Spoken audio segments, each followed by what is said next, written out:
Hello everyone, welcome back to my YouTube channel. आज हम John Milton के कुछ इंपॉर्टेंट क्वेश्चंस को देखेंगे। विच ऑफ दीज वर्ड्स और usage did Milton not coin? इनमें से कौन सा शब्द या प्रयोग है जो मिल्टन ने कॉइन नहीं किया है, यहाँ बताना है। सो करेक्ट आंसर है यहाँ पे डी, ब्लाटेंट को मिल्टन ने कॉइन नहीं किया है। बाकी का space use to mean out of space को कॉइन किया है, अनकाउंटेबल को कॉइन किया है, पेंडेमोनियम को कॉइन किया है। अब यहाँ पर देखना यह है कि ब्लाटेंट को किसने कॉइन किया है। तो ब्लाटेंट को यहाँ पे कॉइन किया है एडमंड स्पेंसर ने।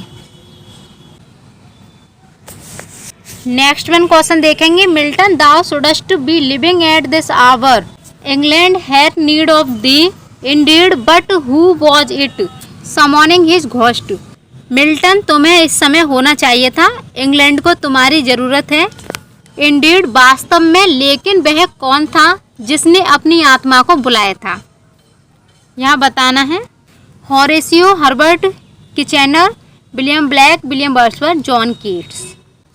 करेक्ट आंसर यहाँ पे C, William Wordsworth. Next one. The 20th century has been less kind to him to his memory, T.S. Eliot found his imagery distracting and considered his work not serious poetry, but it was author critic who accused him of callousness to the intrinsic nature of English, who 20वीं सदी में उनकी स्मृति के प्रति कम दयालु रही। T.S. Eliot को उनकी कल्पनाएं विचलित करने वाली लगी और उन्होंने उनकी रचना को गंभीर कविता नहीं माना है। लेकिन एक अन्य आलोचक ने उन पर अंग्रेजी की अंतर्निहित प्रकृति के प्रति उदासीनता का आरोप लगाया है। वो कौन है, यहाँ बताना है। F.R. Leavis, Harold Bloom, William Empson, Mariella Frostrup. Correct answer A, F.R. Levi's.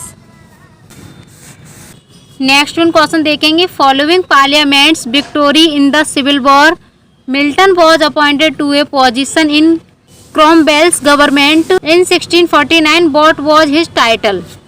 इसका यहाँ पे टाइटल बताना है, क्या होगा। सो इसका करेक्ट आंसर है D, secretary for foreign tongues. Next one देखेंगे। Published at height of civil war, Milton's Areopagitica was an important intervention in the debate over censorship, but why is it called Areopagitica? गृह युद्ध के चरम पर प्रकाशित Milton की Areopagitica का censorship पर बहस में एक महत्वपूर्ण हस्तक्षेप था, लेकिन इसे एरोपैजिटिका क्यों कहा गया है? यहाँ बताना है इसे एरोपैजिटिका क्यों कहा जाता है। करेक्ट आंसर इसका C, it's a title taken from a speech by the Athenian orator Isocrates. Next one question देखेंगे। As well as poetry, Milton published extensively on politics, philosophy and religion, which of the following was not one of his works? कविता के साथ साथ Milton ने राजनीति, दर्शन और धर्म पर भी व्यापक रूप से लेखन किया है। इनमें से कौन सा उनका कार्य नहीं था, ये यहाँ पे बताना है। करेक्ट आंसर है C, of practical exorcism. Next one. Milton addresses his heavenly muse by name, what is she called? Milton ने एड्रेस किया है अपने हेवनली म्यूज को by name, what is she called? उस नेम को क्या कहा जाता है? करेक्ट आंसर है D, Urania. In 1638, Milton set off on a tour of France and Italy, meeting another cultural giant whose struggle with blindness perturbed Milton's own. Who was it? 1638 में Milton France और Italy की यात्रा पर निकले और उनकी मुलाकात एक और सांस्कृतिक दिग्गज से हुई जिनके अंधेपन से संघर्ष ने मिल्टन को अपने संघर्ष को भी दर्शाया गया है, यानी कि मिल्टन के संघर्ष को भी दर्शाया गया है। वह कौन थे? वोल्टायर थे, बेच थे, गैलीलियो, क्लेडरमैन थे। करेक्ट आंसर है यहाँ पे C, Galileo. Next one. Where was Milton born? Milton का बॉर्न कहाँ हुआ था, ये बताना है। करेक्ट आंसर है इसका A, Bread Street, Cheapside, London. Next one, Milton published his first poem in 1630 at the age of 22। What was its title? Milton की पब्लिश्ड अपनी first poem in 1630 at the age of 22 age में। What was its title? इसका title क्या था यहाँ बताना है। Correct answer A, on Shakespeare. Next one question देखेंगे, in which of the following works, इनमें से कौन सा works did Milton promote? Milton ने प्रमोट किया freedom of speech and oppose और विरोध किया है लाइसेंसिंग एंड सेंसरशिप का। करेक्ट आंसर है यहाँ C, Areopagitica, 1644। Next one question देखेंगे, why what age had Milton become totally blind? Milton किस एज में टोटली ब्लाइंड हो गए थे? करेक्ट आंसर इसका 46। वैसे यहाँ पे डेट होना चाहिए था 44, बट यहाँ पे नहीं है तो इसका यहाँ पे 46 लिया गया है। नेक्स्ट वन देखेंगे, Milton's paradise Lost was originally published in 1667 in 10 books. The second edition of the text 1674 was composed of how many books? Milton की Paradise Lost was originally publish हुई थी इन 1667 में इन 10 बुक्स। 10 बुक्स में the second edition of the text 1674 was compose हुआ था how many books? कितने books में? यानी कि ग्रंथ का दूसरा संस्करण 1674 कितनी पुस्तकों से बना था, ये यहाँ पे बताना है। करेक्ट आंसर इसका ए, 12। नेक्स्ट वन क्वेश्चन देखेंगे, what is the missing word from the following descriptions of Adam and Eve in book 4? He for dash only, she for dash in him. यहाँ करेक्ट आंसर होगा C, God. Next one, what was the name of Milton's first wife?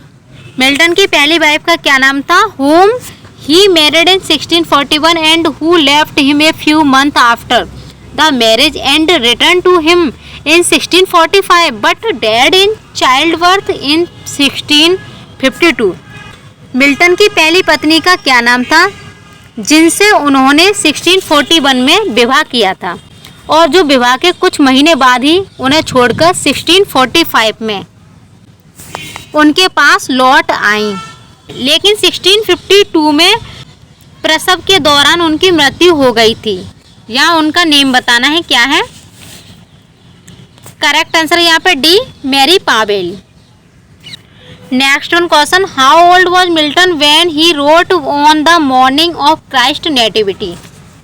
Milton किस age के थे जब उन्होंने लिखा on the morning of Christ nativity? Correct answer है यहाँ पे A, 21। Which of the following works was not written by John Milton? इनमें से कौन सा वर्क है जो मिल्टन के द्वारा नहीं लिखा गया है?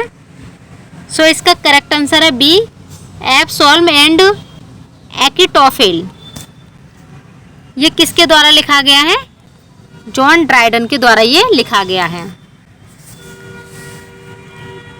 नेक्स्ट वन क्वेश्चन देखेंगे, in 1634 Milton wrote a masque, what's the name of that masque? उस मास्क का यहाँ पे नाम बताना है, क्या है? Correct answer B, Comus. What kind of work was Areopagitica? Areopagitica किस प्रकार का वर्क है यहाँ बताना है। पोयम है, नॉवेल है, प्ले है या ट्रैक्ट है? करेक्ट आंसर है D, A tract. Next one question देखेंगे, book first of Paradise Lost present Saturn with his angels fallen into hell when recovered Saturn awakens all his legends and speaks to them. The first he addresses is described as one next to himself in power and next in crime long after known in Palestine. What's the name of fallen angels?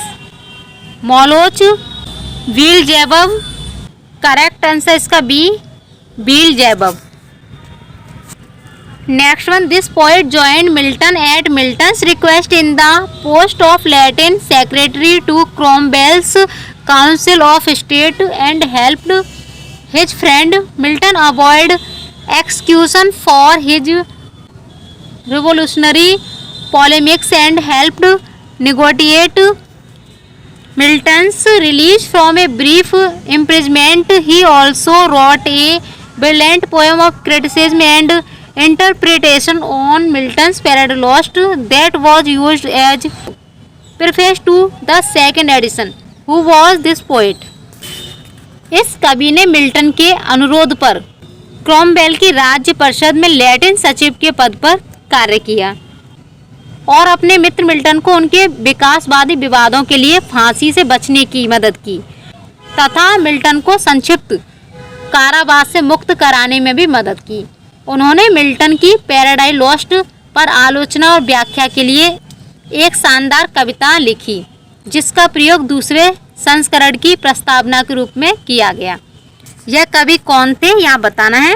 Andrew Marvell थे, George Herbert थे, Richard Crashaw थे, Samuel Pepys. Correct answer इसका है Andrew Marvell. Next one question देखेंगे, how many women did John Milton marry? John Milton ने कितनी शादी की थी यहाँ बताना है। Correct answer A 3। Next one question देखेंगे, in Paradise Lost which angel is ordered by God to drive Adam and Eve out of Paradise before he does so he shows Adam a number of visions about the future of the human race, beginning with Cain murdering Abel and ending with the redemption of mankind through Christ. Who is this angel that has a large role in the finishing chapter of Paradise Lost? यहाँ बताना इसका correct answer क्या होगा। So इसका correct answer हो जाएगा D माइके। Next one, which poem cost Milton's stature as a poet to be recognised? किस कविता के कारण मिल्टन को कवि के रूप में प्रतिष्ठा की मान्यता मिली? कौन सी कविता थी यहाँ बताना है, कौन सी पोएम थी। सो करेक्ट आंसर यहाँ पे D paradise lost. Paradise Lost was published in what year? Paradise lost किस ईयर पब्लिश हुई थी? करेक्ट आंसर यहाँ पे बी 1667। नेक्स्ट वन क्वेश्चन देखेंगे, which one of Milton senses were lost during writing his work? Milton की कौन सी इंद्रिय अपनी रचना लिखते समय खो गई थी? वॉइस थी, साइट थी, टेस्ट था या hearing? Correct answer B sight यानी कि दृष्टि। Next one question, what year did John Milton die? John Milton की मृत्यु किस ईयर हुई थी? 1674। Correct answer B. Next one question, what did Milton have to write his work down when he became blind? जब Milton अंधे हो गए थे तो उन्हें अपना काम किससे लिखवाना पड़ा? करेक्ट आंसर है A his daughters. What year was John Milton born? John Milton का जन्म किस ईयर में हुआ था? 1608। करेक्ट आंसर है C. Next one question, which famous work of John Milton was based on the fall of man Adam and Eve? Correct answer है यहाँ पे C Paradise Lost. Which book was from the story of Samson in the Old Testament? Correct answer है D Samson Agonistes. Next one question और आज का last question देखेंगे, which book was about the temptation of Christ?